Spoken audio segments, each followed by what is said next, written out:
Greetings, welcome to our video. We are talking today about the abomination of desolation. That's our focus for this discussion. However, we're going to do a little harmony of the Gospels in regard to the Olivet Discourse leading up to the passage dealing with that and then following it here in this short video. So I've got everything highlighted in colors, as you can see. This is brought to you by Solid Word Ministries. My email is sldwrd without that's solid word without the vowels at yahoo.com. All right, so first we have the questions here and the statements in Matthew, which we're going to look at. Now, it's commonly accepted that Matthew is the gospel initially written to the Jews, and it's also commonly accepted that the Gospel of Luke is written to Gentiles, so Luke is going to spell things out in a more simplified fashion, which we're going to see, and we're going to contrast that a little bit as we move along. All right, so first they come to show them the buildings of the temple. Just follow the hand. We're just hitting it real quick to show you how all three of these accounts are very, very similar. Moving down here, that he predicts that there will not be one stone left upon another that won't be thrown down. You see the same thing here in Mark. Same statement is made, almost exactly worded the same here in Luke. All right, so the dominant question now, as I have in blue, is when will these things be? Well, what things? Well, the things he spoke about here, about the temple being destroyed. And if you really study this deep, it goes back all the way back to Matthew 21. I have another video about all three questions. All right, so you can see that video if you'd like. Here's another account of it here in Mark, and then, of course, Luke, one of these things is going to take place. All right, so in regards to the question here, Jesus starts to give the signs to show them when this is going to happen. First, you have the wars and rumors of wars here. Matthew, you see the same thing in Mark. It's a little worded a little differently in Luke, wars and tumults. All right, nation against nation, same thing in Mark and Luke, right? Nation against nation, kingdom against kingdom, kingdom against kingdom, kingdom against kingdom here in Luke. We're just showing the similarity. You can stop this and study this out more in depth on your own. I'm just showing that all three of these accounts are clearly speaking of the same thing. All right? So back down here now to 24:9, the first part, they will deliver you up to tribulation, put you to death. And here in Mark, for they will deliver you over to councils, and you'll be beaten in synagogues. You'll stand before governors and kings for my sake. And then very similar here in Luke, deliver you up, persecuting you, and so on. And if you look in the book of Acts, we see some of these things taking place as you study the book of Acts. We also know from books like Fox's Book of Martyrs that it's commonly believed that all the disciples, with the exception of John, did die as martyrs. I mean, that's a heavy statement when you look over here at Matthew 24:9. He's telling them that they're gonna die. Basically, he's telling them that's heavy stuff. All right, bottom of the column there in 24:9b, you'll be hated by all nations. Same thing here in Mark, and the same thing here in Luke. All righty, we're going to go to our page 2 now. And we get to the crucial part we're focusing on today, which is the abomination of desolation there. All right, so let's go first here to Matthew. So when you see the abomination of desolation spoken of by the prophet Daniel standing in the holy place, let the reader understand. All right, I'm going to read this from the book of Daniel 9. It's the second part of Daniel 9:26. And the second part of Daniel 9:27. This is what Jesus is referring to here in Matthew 24:15, and of course in the other gospel there in Mark. All right, it says, "And the people of the prince who is to come shall destroy the city and the sanctuary. Its end shall come with a flood, and to the end there shall be war. Desolations are decreed." All right, second part of verse 27 of Daniel 9, "And on the wing of abomination shall come one who makes desolate until the decreed end is poured out on the desolator." So this is all because of the abominations that the Jews were doing, because they continued on in the temple in Jerusalem in the old covenant after Jesus purchased and implemented the new covenant. This is why it was such an abominable acts that they were doing, and this is why Jesus declared this here. He knew what they were going to do, but he even referred to the prophets being killed and blamed all the prophets' deaths here in these two passages in Matthew 23 and Luke. Okay? He pinned all the righteous blood shed on the earth on apostate Israel of his day.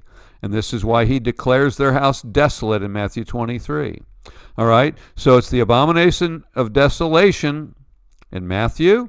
Same thing here in Mark. But like I said, Luke's going to explain it for us and make it a little easier, because Luke is not dealing with speaking to the Jews who would be familiar with Daniel 9. So he doesn't make the reference there. He simplifies it. When you see Jerusalem surrounded by armies, then know that its desolation has come. Here, the parable in Matthew 22, if you want to look that up, that's the king's son, marriage for his son parable. And in that parable, verse 7, he says he sends his armies to destroy those murderers and burn up their city, which is essentially what Daniel 9, 26 and 27 are both referring to, which is why it's called the abomination here in Matthew and Mark. Luke simplifies it. I've added these scriptures to see it. I'm going to read here in Luke 19, 41 to 44. This is another prophecy where Jesus refers to this. Says when he was come near, he beheld the city and wept over it, saying, if he had known, even thou, and least in thy day, the things which belong unto thy peace, but now they are hid from thine eyes. For the day shall come upon thee that thine enemies shall cast a trench about thee, and compass thee round about thee on every side, and shall lay thee even with the ground, and thy children within thee, and they shall not leave in thee one stone upon another, because thou knewest not the time of thy visitation.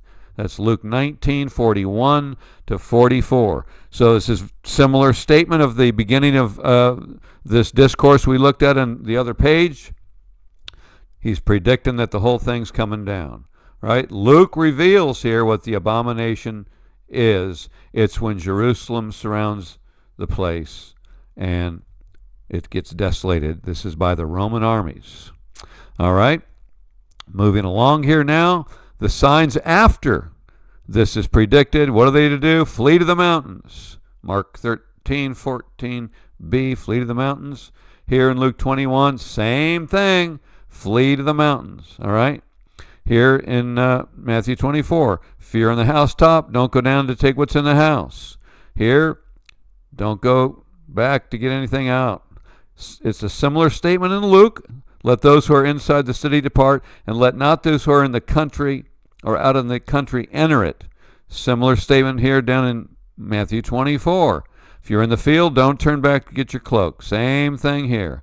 Luke tells us it's the days of vengeance to fulfill all that it is written. Because when this temple came down, when this city was destroyed, this was the full-on judgment against apostate Israel that Jesus predicted. All right, moving along as we try to wind this down here. In 24:19, warning to pregnant women, those nursing infants. Same thing here in Mark, and the same thing in Luke.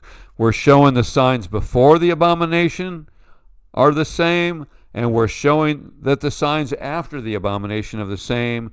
Why? To show that these are all dealing with the same account. It's not that Luke's is a different account than Matthew and Mark here. All right? So one other point I need to throw in is he says Jerusalem is surrounded by armies, and then he says, let those who are inside the city depart. Well, how do you depart if they're surrounding the city?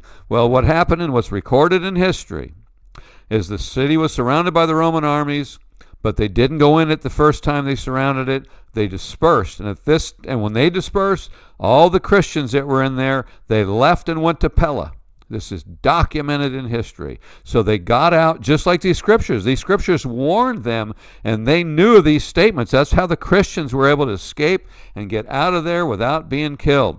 Then sometime later, the Jews were in there celebrating one of the feast days, and that's when the Roman armies came back, and that's when they truly did desolate the place, and it's believed that upwards of 1 million Jews were killed. So that's what happened. This is what's recorded in history, and that's how these statements that Jesus made that saved their lives, literally, because they knew to get out of town, the judgment was coming down. All right, so we're down here at the bottom now. To review and wind this video up, you have the abomination referred to in Matthew and Mark. It's the abomination is when Jerusalem is surrounded by the Roman armies. They were to flee Judea. I'm just going across all three columns. You can see it's the same main signs. We saw the same main signs in all three leading up, and it's the same signs in all three Gospels afterwards. Right? Don't take what's in the house. Don't take what's in the house. Leave the city. Don't turn back from the field. Don't come back if you're out in the country. Same type of statement, different wording. And the warning to pregnant women here. And this is the context of the harmony of all three, what this is dealing with. Some think it's different, dealing with different things. But here we can see it's all the same event. And it's all when Jerusalem was destroyed by the Roman armies, and the warnings by Jesus for the Christians to get out. I mean, anybody could have got out if they believed what Jesus had to say here. But they didn't, and that's when the Jews were in there later, and they got wiped out. And it was a terrible judgment that came upon them. Thank you so much for your attention in this video. I hope it was instructive to you. Feel free to leave a comment or email sldwrd@yahoo.com, and may God richly bless you.